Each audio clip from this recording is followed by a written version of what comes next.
Hi friends, ഇന്ന് നമുക്കൊരു കപ്പക്കറി ഉണ്ടാക്കാം. അതിനായി 750 ഗ്രാം കപ്പയാണ് ഞാൻ എടുത്തിരിക്കുന്നത്.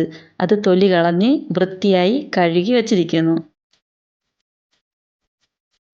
ഇന്ന് ഞാൻ വിറകടുപ്പിലാണ് വയ്ക്കുന്നത്.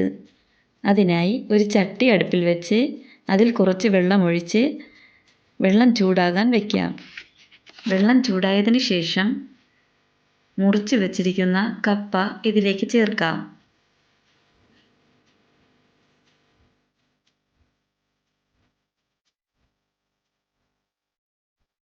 ഇനി ഇതിലേക്ക് കുറച്ച് മഞ്ഞൾപ്പൊടിയും കുറച്ച് ഉപ്പും ചേർത്ത് ഇതൊന്ന് മിക്സ് ചെയ്തതിന് ശേഷം നമുക്ക് അടച്ച് വെച്ച് വേവിക്കാം.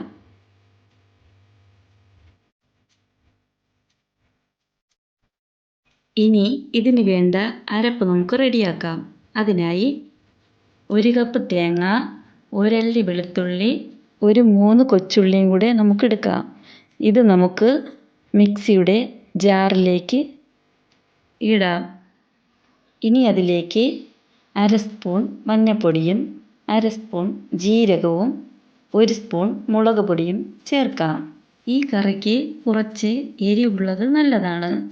നമുക്ക് കുറച്ച് വെള്ളവും ഒഴിച്ച് നല്ലതുപോലെ അരയ്ക്കാം.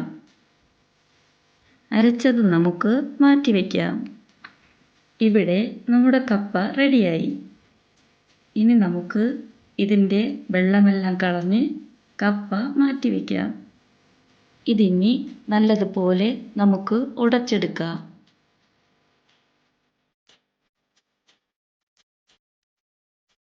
ഇനി നമുക്ക് വേറൊരു ചട്ടിയിലോട്ട് ഈ ഉടച്ച കപ്പ മാറ്റാം. അതിലേക്ക് 1 കപ്പ് ചൂടുവെള്ളം ചേർക്കാം. ഇനി നമുക്ക് അടച്ചു വയ്ക്കാം. നേരത്തെ അരച്ച് വെച്ച അരപ്പ് ഇതിലേക്ക് ചേർക്കാം. ചേർത്ത് മിക്സ് ചെയ്യാം. ഇത് കറി ആയതുകൊണ്ട് കുറച്ച് കൂടുതൽ വെള്ളമൊഴിക്കുന്നത് നല്ലതായിരിക്കും. ഇതിൽ 1 കപ്പ് ചൂടുവെള്ളം ഞാൻ ചേർത്തു. കറിക്കാവശ്യമായ ഉപ്പ് ചേർക്കാം. ഇനി നല്ലതുപോലെ മിക്സ് ചെയ്യാം. തിളച്ച് വരുന്നത് വരെ വെയിറ്റ് ചെയ്യാം. ഇത് റെഡിയായി. ഇത് നമുക്ക് മാറ്റി വയ്ക്കാം. ഇനി വേറൊരു ചട്ടി അടുപ്പിൽ വെച്ച് അതിലേക്ക് 2 സ്പൂൺ വെളിച്ചെണ്ണ ചേർക്കാം. എണ്ണ ചൂടായതിനു ശേഷം കടുക് ഇതിലേക്ക് ചേർക്കാം. കടുക് പൊട്ടി തുടങ്ങുമ്പോൾ അതിലേക്ക് 3 വറ്റൽമുളക് ചേർക്കാം.